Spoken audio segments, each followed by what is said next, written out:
Rosabel Fermín Veras es licenciada en Psicología Laboral de la Universidad Católica Santo Domingo, con maestría en Prevención y Protección de Riesgos Laborales, especialidad en Ergonomía y Psicosociología Aplicada de la Organización Iberoamericana de Seguridad Social, Universidad de Alcalá, España, máster en Dirección Estratégica de la Universidad Internacional Iberoamericana, Puerto Rico, y máster en Gestión Integrada, Prevención, Calidad y Medio Ambiente de la Universidad Europea del Atlántico. Con 12 años de experiencia profesional en la CISALRIL, en cobertura de las contingencias derivadas de riesgos laborales, realizó capacitaciones relacionadas al seguro de riesgos laborales y prevención de los riesgos laborales en empresas y para trabajadores, en procura del empoderamiento de los beneficiarios del Sistema Dominicano de Seguridad Social. En adición, la licenciada Fermín se encuentra facultada como negociadora estratégica, metodología Harvard del Cambridge International Consulting Santo Domingo, auditora de sistemas de gestión integrados con experiencia en varias normas ISO. Cuenta con diplomados en Ética Pública de la Dirección General de Ética e Integridad Gubernamental en Santo Domingo, Seguridad Social del Consejo Nacional de Seguridad Social, facilitadora de formación profesional del Instituto de Formación Técnico Profesional, Infotep. Hoy aprovechamos su amplia experiencia y conocimientos en nuestra conversación. Dicho esto, vamos a conversar con esta mujer que tiene muchísima experiencia, formación y una habilidad para explicar las cosas. Asunto de que ustedes y yo entendamos este mundo de la protección, de la prevención de los riesgos laborales. Ella, como experta, nos entrega su tiempo y su expertise. Muchísimas gracias, Rosabel, por estar con nosotros aquí conversando. Gracias por la invitación. ¿Qué es un riesgo laboral? Bueno, un riesgo laboral es lo que puede provocar que una persona, estando en su trabajo, tenga una situación que pueda dañar su salud o pueda dañar algo material, ya sea en la empresa o hasta algo que sea del propio trabajador, por ejemplo, como su vehículo. Empezamos a preguntar y a profundizar. Entonces ahí dividimos en su trabajo, salud, trabajo de camino al trabajo también o saliendo del trabajo. Y salud mental también. Se está considerando, y hay esa cultura en República Dominicana de considerar la salud mental con esto del tema que es sumamente amplio. Así es. Bueno, mira, realmente para que veas que mi especialización es en ergonomía y psicosociología aplicada, que tiene que ver verdaderamente con eso, sobre cuáles son esos factores psicosociales que pueden incidir en el trabajador cuando está en su desempeño, en sus puestos de trabajo. Sin embargo, en la República Dominicana no existe protección en relación a la salud mental en el trabajo. No existe. Wow.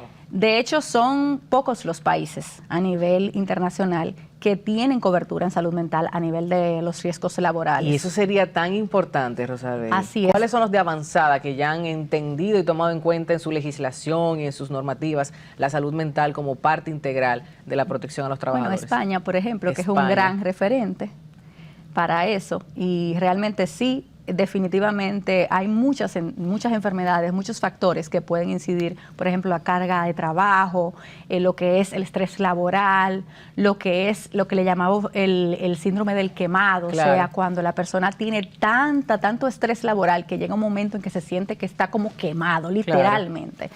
Entonces sí, lo que pasa es que esos factores psicosociales son multifactoriales. Entonces es muy difícil poder determinar que realmente es único y exclusivamente del trabajo. Y por eso es que es un poco como complejo la inclusión en lo que son las enfermedades profesionales, que son las que están protegidas por el seguro de riesgo laboral en nuestro país. Esos riesgos, hablábamos del traslado hacia el lugar de trabajo y desde el lugar de trabajo. Cuéntanos un poco sobre eso, ya que me llamó muchísimo la atención que estas estadísticas también incluyen accidentes de tránsito, porque obviamente hay lesiones, y eso va vinculado estrechamente con la realidad de República Dominicana y la gran cantidad de accidentes que tenemos en nuestro país. Cuéntame de eso. Sí, mira, hay dos cosas importantes en ese sentido, que es importante señalar. Existen dos tipos de accidentes de tránsito que pueden estar relacionados al trabajo. Está el accidente en misión y está el accidente en trayecto. El accidente en misión es aquel accidente de tránsito que se da cuando la persona está ejerciendo su función. Por ejemplo, un mensajero que está trasladándose para llevar la mensajería y tiene un accidente, es un accidente en misión, porque está haciendo su función, que su función es trasladarse. Ahora, un accidente de trayecto, que también puede ser considerado como laboral, es aquel que se da en ese desplazamiento que tiene ese trabajador desde su casa hacia el trabajo o desde el trabajo hacia su casa. Okay. Y de hecho, la legislación dominicana contempla otros puntos donde también el trabajador puede estar en ese desplazamiento que no es solamente su hogar, como por ejemplo está el colegio de sus hijos, o también está cuando tiene un pluriempleo, que puede salir de un trabajo a otro trabajo, o también están considerados esos centros de estudio cuando las personas salen del trabajo y van a estudiar. O sea que es bastante amplio. Sí, tiene una cobertura bastante amplia en cuanto a los accidentes en trayecto. La legislación dominicana es bastante amplia en ese sentido. Eso me agrada. Ahora bien, una cosa es el papel, como muchas otras normativas, leyes que hemos tratado en diferentes ocasiones, y otra es la práctica, la realidad. ¿Cómo estamos en la práctica? Bueno, mira, las estadísticas hablan en riesgos laborales de que, por ejemplo, el 30%, de los accidentes de trabajo son en trayecto. Es decir, que es muy amplio, o sea, es muy grande la proporción en cuanto a los otros tipos de accidentes. Las enfermedades profesionales tuvieron un crecimiento sustancial luego del 2020 con la entrada del COVID-19, porque cuando llegó la pandemia, pues luego de consenso entre el Consejo de la Seguridad Social, se determinó que sí podía ser considerada como una enfermedad profesional por ser una enfermedad de índole, de factor biológico, que tiene una incidencia en algunos profesionales, que son los profesionales de la salud, claro, que son los que tienen contacto directo con el virus en su profesión.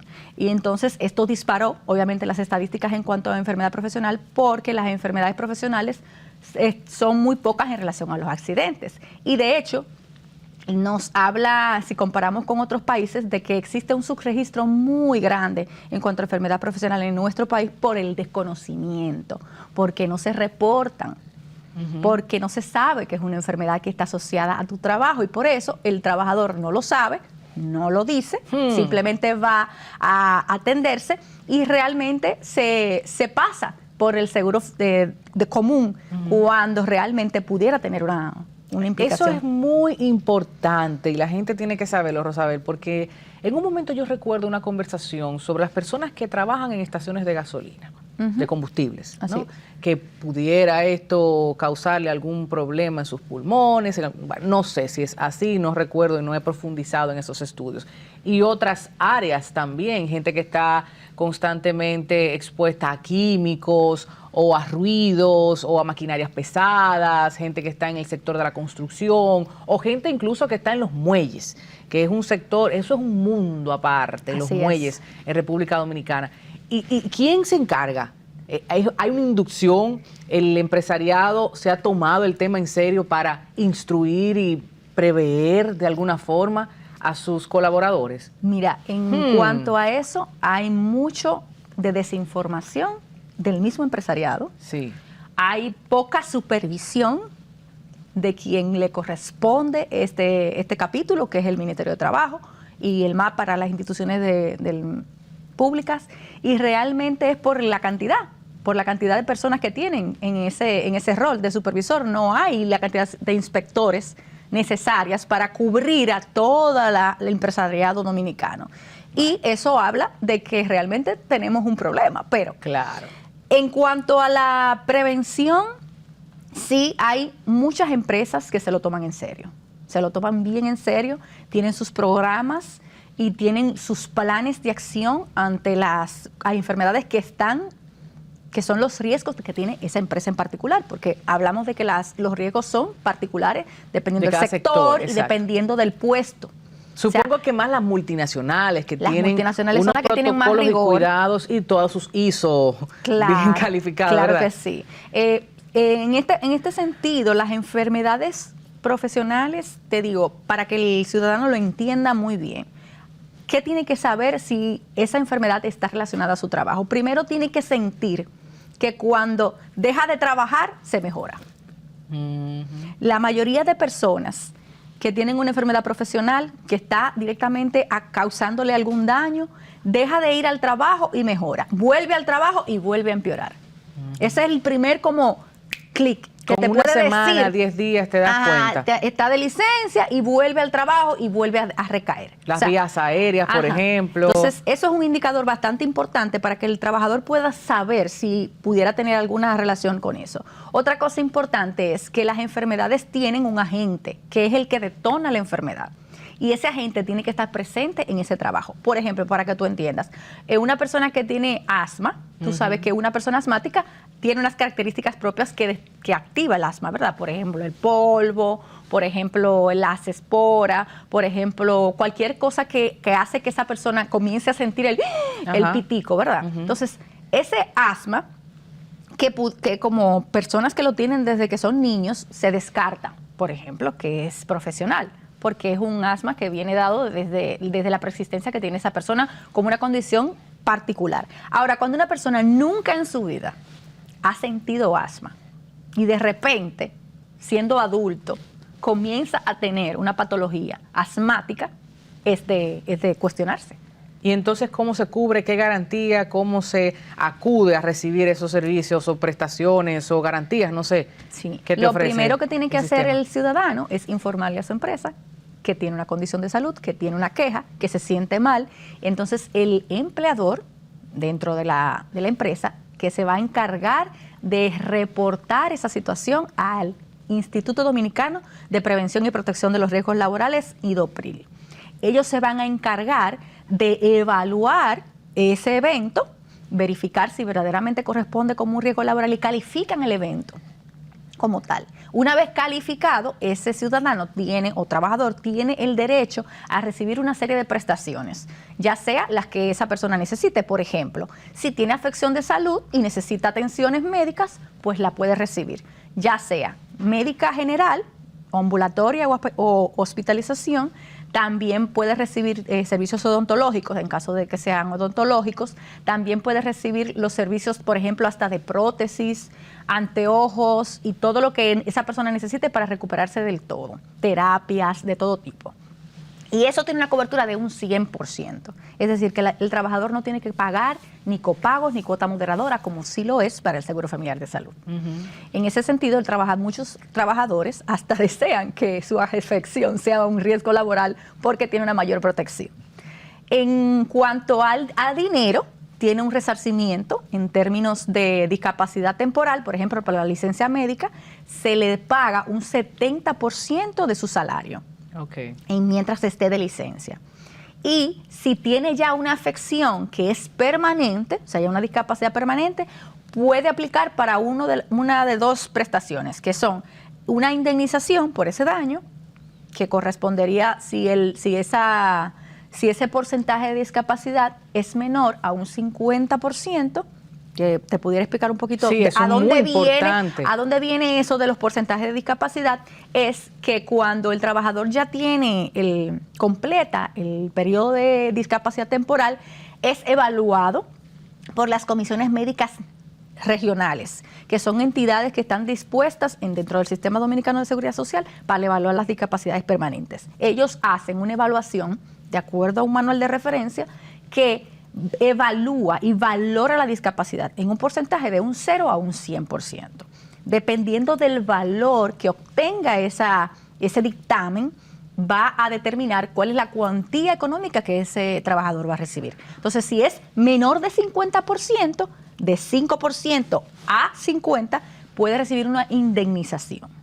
¿Y quién define esa indemnización? La definen las comisiones médicas, como te acabo de decir. O sea, ese porcentaje. Entonces, luego que tenga ese porcentaje, que esas comisiones médicas son una dependencia del Consejo Nacional de la Seguridad Social, ese dictamen llega a la entidad que va a dar la prestación. Si es por riesgo laboral, pues lo recibe el IDOPRIL. Si es por las AFP, pues lo reciben a través de la AFP. Entonces, una vez tiene ese dictamen, con esa certificación que se hace a través de las superintendencias, tanto de la CISARRIL como de la CIPEN, se valida que los procedimientos administrativos y del manual fueron realizados de manera correcta, entonces se le manda a esa entidad que le corresponde dar la prestación y entonces el afiliado recibe la prestación.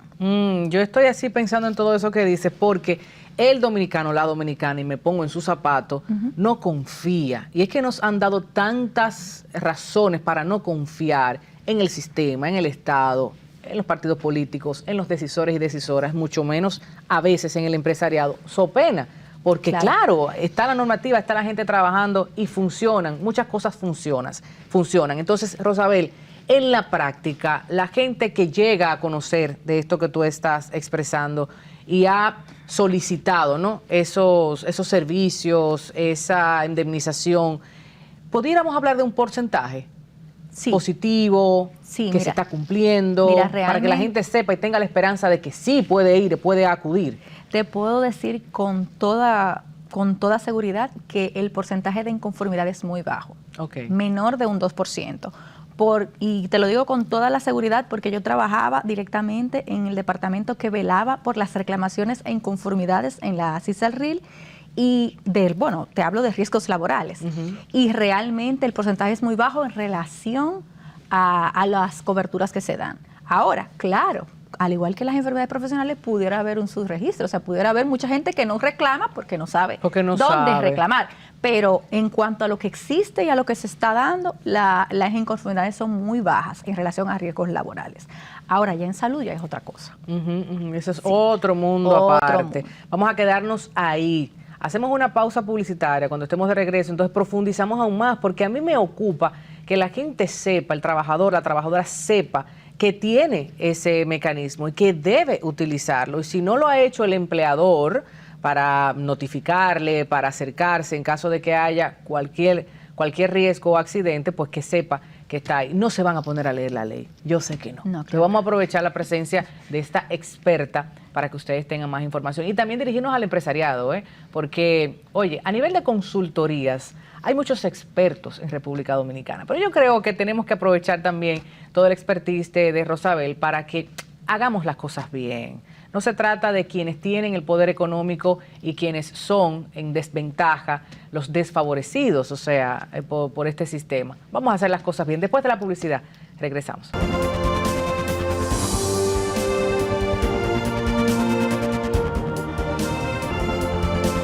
De regreso, vamos a hablar de quienes tienen el poder de cambiar las cosas. Y no me refiero solo al poder político, a los legisladores, legisladoras, también el empresariado. Que he dicho y mantengo, el poder económico es el poder de los poderes, porque quita y pone. ¿Están haciendo las cosas bien, Rosabel? ¿Quiénes se están ocupando? Una parte. Una parte. Una parte. Vamos a ver. Son muchos años de experiencia. Oigan a esta mujer, ella sabe lo que está diciendo. Realmente hay muchas empresas muy comprometidas en cuanto a lo que es la prevención y en cuanto a darle el seguimiento a los reportes, a esa vigilancia de la salud de sus trabajadores, a conocer cómo llega ese trabajador antes de que entre a la empresa, por ejemplo, que le hacen pruebas pre-empleo a los trabajadores, a esa periodicidad que tiene que darse a ciertas evaluaciones para verificar si verdaderamente ese trabajador está sano, está en sus óptimas condiciones. Sin embargo, hay otras empresas y hay que hablar de una realidad. La prevención cuesta. La prevención tiene un costo. O sea, aunque es una inversión, que muchas empresas no lo ven así, piensan que es un gasto, pero es una inversión que se está haciendo, hay empresas que no tienen ese dinero. ¿Por qué? Porque si hablamos de pymes, estamos hablando de empresas que apenas pueden a veces sobrevivir. Que son la mayoría del motor económico de este país. Bueno, y también en muchos otros países. Eso es lo que mueve la economía de las pymes. Entonces, por eso te digo, las que lo hacen generalmente son las grandes empresas que tienen grandes presupuestos y que pueden destinar un gasto o una inversión en este sentido, en cuanto a la prevención, en cuanto al cuidado de la salud de sus trabajadores, en cuanto a tener un trabajador en su máximo o su mayor confort, hasta hablamos de satisfacción laboral, o sea, no solamente de la salud, de que me siento bien, sino que me siento pleno. Eso son los pocos, pero sí te digo que hay un compromiso de muchas instituciones que, aunque sean pequeñas, están intentando hacer los pasos que se necesitan. Tenemos un reglamento 52206, que es el reglamento del Ministerio de Trabajo, que es el que engloba todo lo que tiene que ver con la prevención de los riesgos en materia de la seguridad de la República Dominicana, y realmente en el sector público, que también hay una parte importante, de hecho, el gran empleador de la República Dominicana es el Estado. Es el sector público, claro. Tiene también un sistema de monitoreo de todo lo que es los riesgos laborales, que se llama SISTAP. Y ese sistema engloba también todo, muy parecido a lo que es el reglamento 522, pero con algunos cambios adaptados al sector público. ¿Por qué esas dos modificaciones que comentabas de las leyes fueron tan importantes para este sector? Bueno, en temas de prevención no hay grandes cambios. Realmente solamente está el reglamento. De hecho, tengo conocimiento de que se está revisando, se quiere hacer una revisión y una actualización, porque ya hace muchos años que fue realizado, o sea, tiene una vigencia que ya debe revisarse. Y bueno, recientemente se está hablando de teletrabajo, que también tiene mucho que ver con el impacto que tuvo la pandemia y cómo muchas personas se están desarrollando, aunque ya la pandemia no esté, en teletrabajo. Claro. Y en protección sí ha habido grandes incidencias.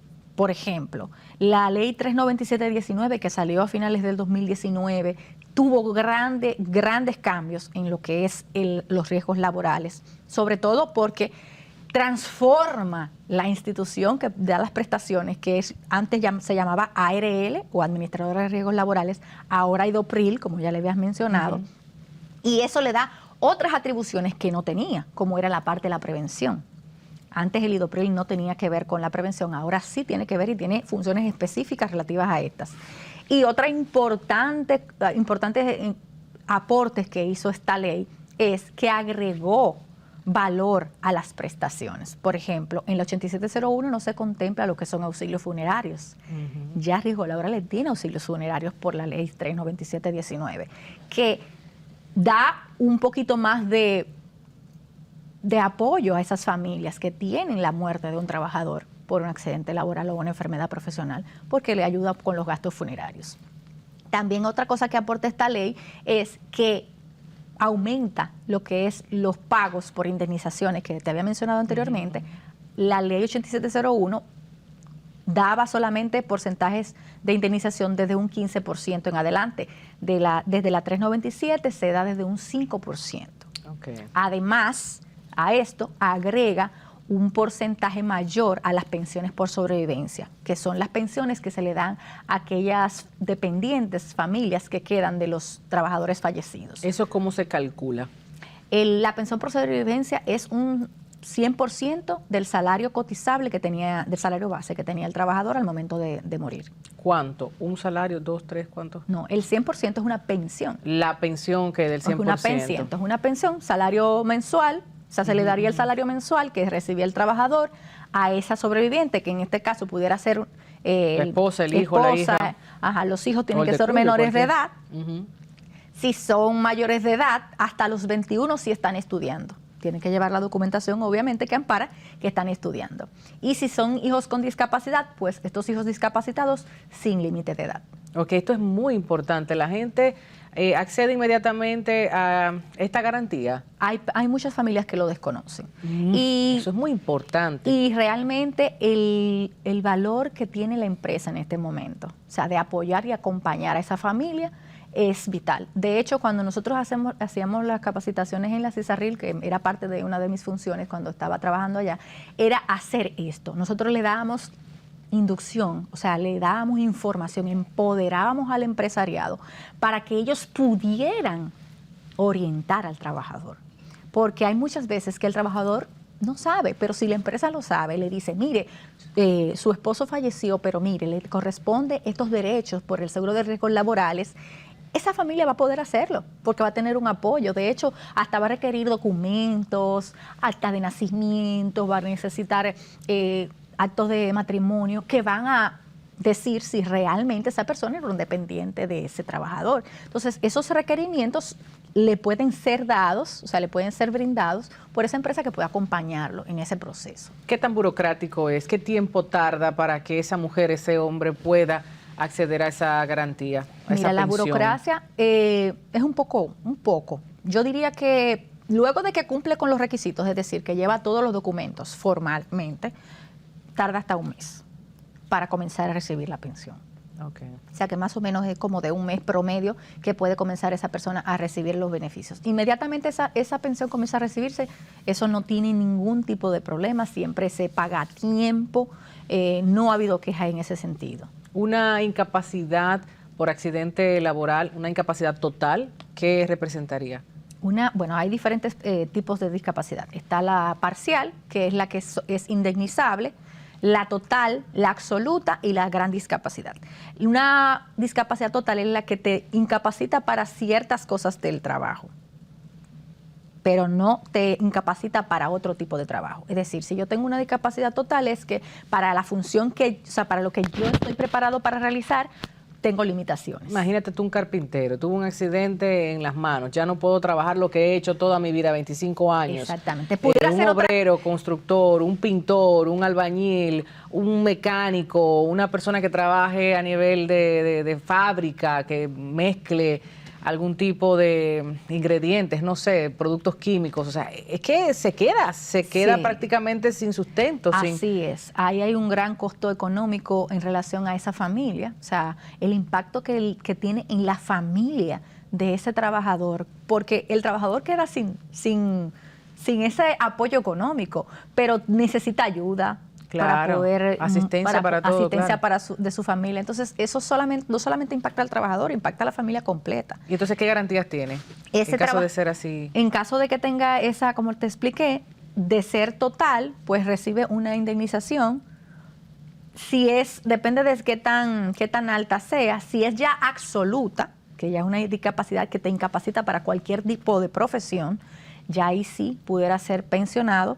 Y si es gran discapacidad, pues es una persona que no tiene forma ya de trabajar y que necesita de otra persona para poder sobrevivir. Ok, eso es importante, también conocer el grado de conciencia que se tiene en esa materia a nivel público y privado. Y lo digo porque, como todos los sistemas, se busca, ¿no?, cómo no perder. Entonces, en este caso, quien más pierde es ese trabajador o trabajadora que ha quedado con una discapacidad producto de ese accidente laboral.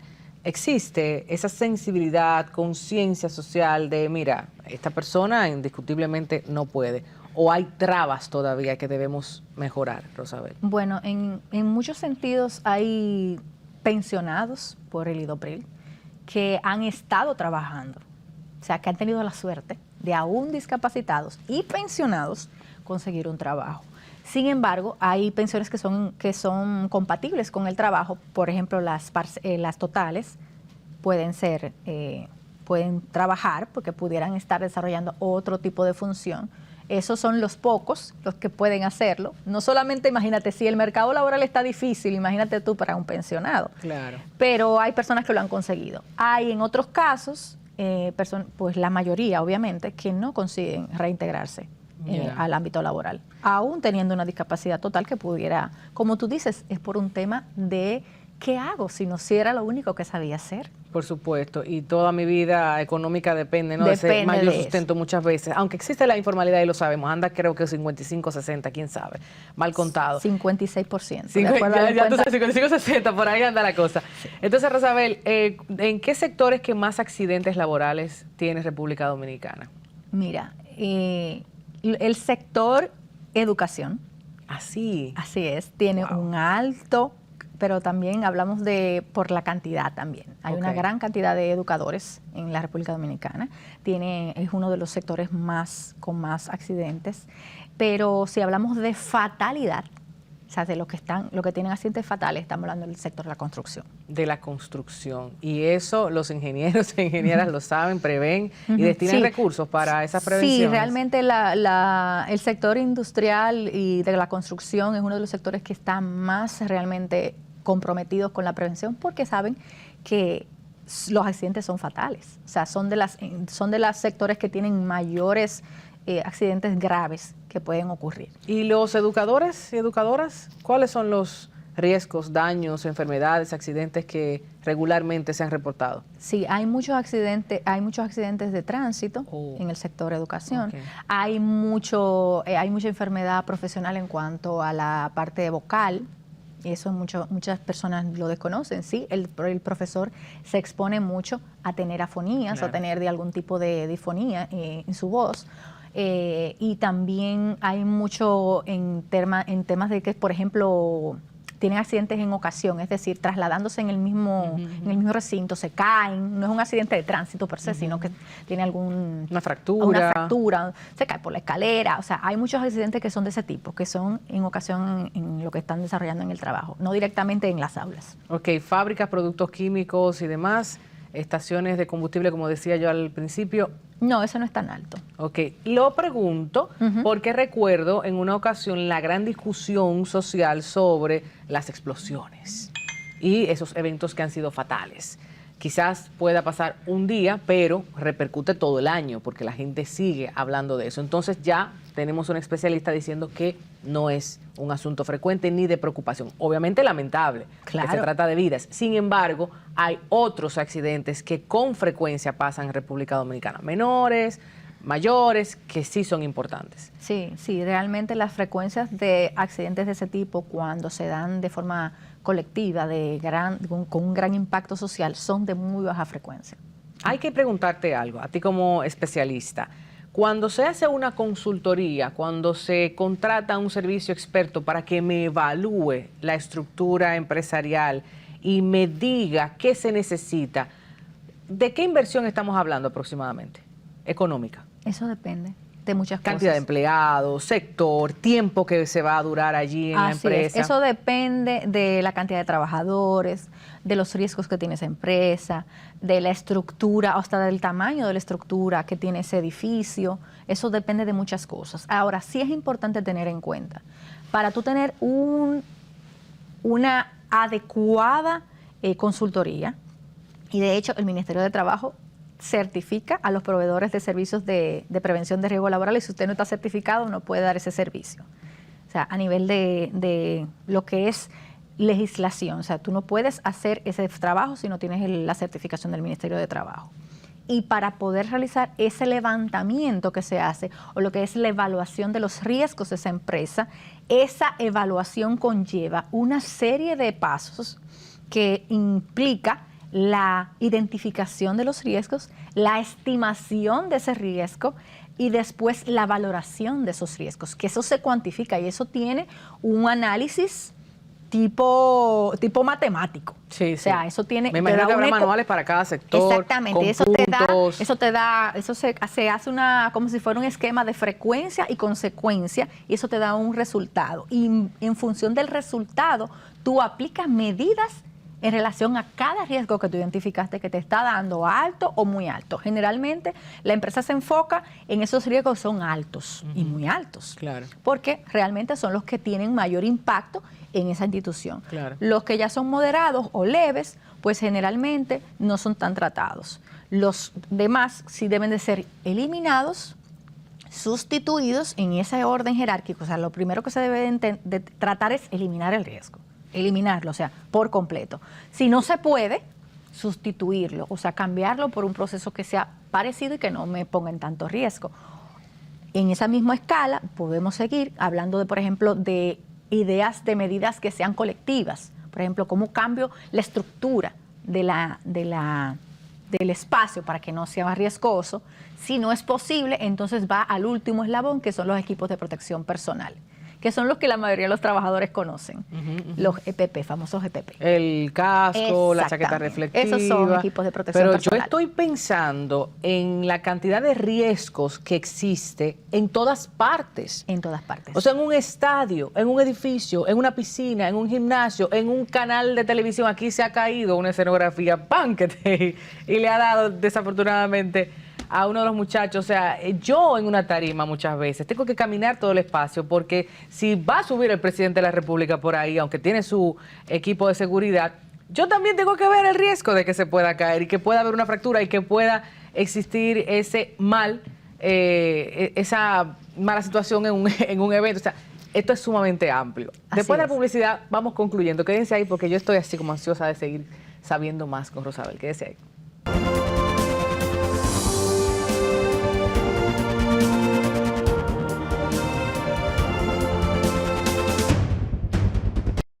Indiscutiblemente que conversar con Rosabel es conversar de experiencia. He aprendido muchísimo, yo sé que ustedes también. Sin embargo, esos retos no solo dependen de quienes hacen las normativas, las leyes, quienes están llamados a que se cumplan. También nosotros, los ciudadanos, algunos habitantes, no me gusta decir habitantes porque hay gente que no se entera y que no se ocupa en enterarse. Hemos tratado en todos estos años en diferentes medios de comunicación de llevar orientación, información que sea de valor para quien quiera escuchar. No hablamos a grandes públicos, yo lo sé. Sin embargo, esta entrevista usted siempre puede volver atrás, adelante, seguir hurgando, consultar a Rosabel a través de las redes, llamarle, escribirle para su empresa, para ese grupo de personas que también están capacitando a otros y otras, porque la experiencia de la gente hay que aprovecharla. Yo soy de las que piensan que es mejor prevenir. Así como usted tiene un seguro de su vehículo, un seguro de salud, usted se alimenta bien, trata de hacer ejercicio, todo ese músculo comprende a una empresa, a una entidad pública, que como bien decía Rosabel, es la mayor contratadora, o sea, los servicios son de mayor incidencia en el sector público. Entonces, vamos a hablar de los retos. ¿Qué tenemos al 2023? Yo creo que el mayor reto en cuanto a el seguro de riesgos laborales es el empoderamiento del trabajador. Del trabajador y la trabajadora. Sí, vamos porque hay más... Que esa es la parte que a mí más me interesa, que la gente abra los ojos. Tenemos redes sociales no solamente para entretenernos y reírnos. Hay que utilizar la información, hay que apropiarse de las normativas, de las leyes. Hay que exigirle al Estado que se cumplan. Y eso se hace cuando usted lee, cuando usted revisa, cuando usted consulta y usted va como con la Constitución que hablábamos en aquel momento, mire, yo tengo derecho a, y léase la letra chiquitica e infórmese, inmediatamente va a trabajar en un sector que ya conoce o que es nuevo, infórmese de cuáles son los riesgos, de qué esa empresa está llamado a cumplir conmigo en caso de que haya una situación indeseable. Así es, que conozcan cuáles son esos derechos que le asisten, que sepan cuáles son los deberes que deben de tener para poder recibir las prestaciones del seguro de riesgos laborales, que si tienen cualquier duda acudan a la DIDA, a la Dirección de Información y Defensa de los Afiliados. Es una entidad prácticamente única en Latinoamérica, señor. Nosotros somos el único país que tiene una entidad que está dada para los afiliados y debemos aprovecharlo, que sepan que funciona. Y funciona. Y funciona, más en defensoría que en conocimiento por tema de presupuesto, pero sí funciona. Si usted necesita ser defendido, la DIDA está para eso, está para ayudar y acompañar a ese trabajador que tiene una necesidad, que tiene una inconformidad o que no sabe qué hacer ante una situación que se le presenta. Y acudir a esos mecanismos y en caso de tener alguna otra inconformidad, pues seguir escalando a las diferentes entidades que pudieran estar dando respuesta en la CISARRIL, sino al Consejo de la Seguridad Social. O sea, pero sí, si usted siente que no está siendo servido de la forma en que se merece o que necesita para la protección de ese trabajador, acudir a esas entidades que le dan la protección. Consejo Dominicano de Seguridad Social. Consejo Nacional de la Seguridad Social. Cuéntame de retos en materia del Consejo, porque cuando hablabas de consenso, a mí a veces me gusta, pero me preocupa a la misma vez. Porque yo digo, bueno, dependiendo de quién esté representando la mayoría, si está el Estado Dominicano como mayoría, pero con una visión un poco más socialista, y me refiero a defender, a garantizar los derechos de la gente, pues estamos ganando. Pero si es una visión más corporativista, más empresarial, más de favorecer a esas grandes empresas y, ¿verdad?, dueños del país, mira, yo creo que es un tema. No, en salud hay muchísimos retos. En salud está, por ejemplo, la implementación del primer nivel de atención, por favor. O sea, ¿cómo es posible que seguimos teniendo una persona que por un dolor de cabeza va a un neurólogo? O sea, en países eso es inconcebible, en otros países. Usted tiene un médico familiar que trabaja todos los temas generales y si tiene alguna falencia ya que necesite un especialista, entonces es referido. Y eso se hace a través de un nivel de primera atención y luego un segundo nivel de atención y si es necesario un tercer nivel de atención. En esto estamos totalmente atrás en cuanto a lo que es la cobertura en salud por niveles.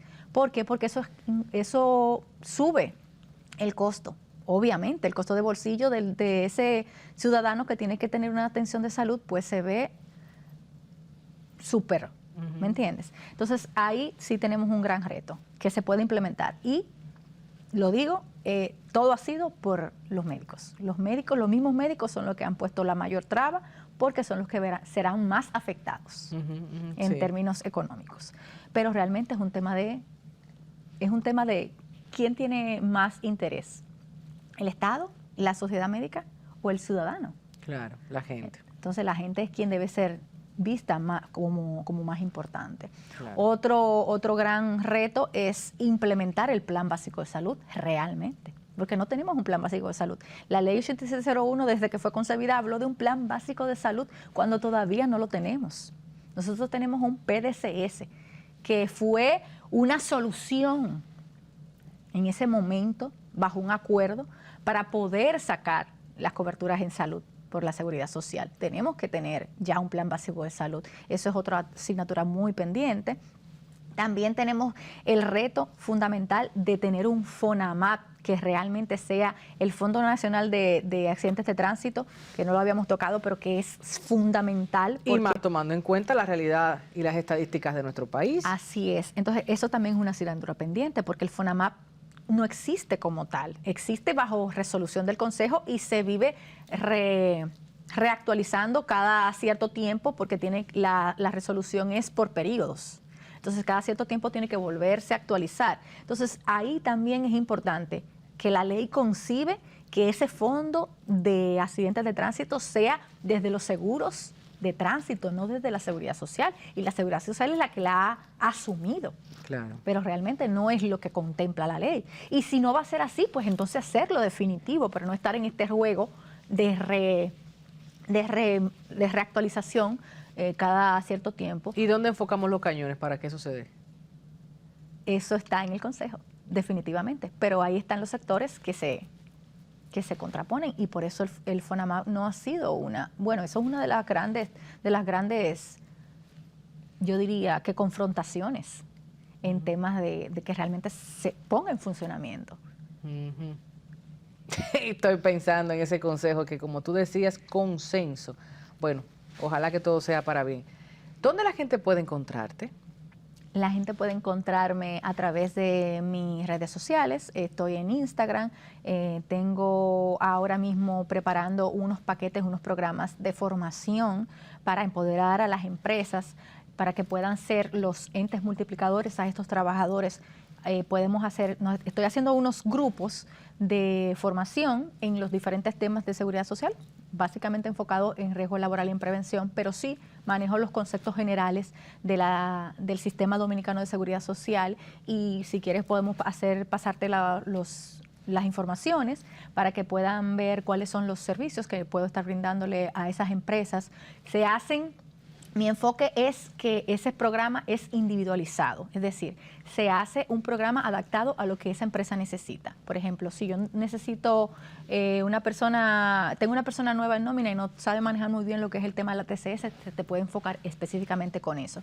Si no tengo conocimientos muy bien sobre riesgos laborales, pues esa parte. Si no tengo conocimiento sobre la parte de la prevención, enfocar esa persona, dependiendo de lo que la empresa esté necesitando puntualmente sobre los temas particulares que yo manejo, pues entonces se prepara un programa personalizado. Excelente, me encanta eso, hay que aprovecharla.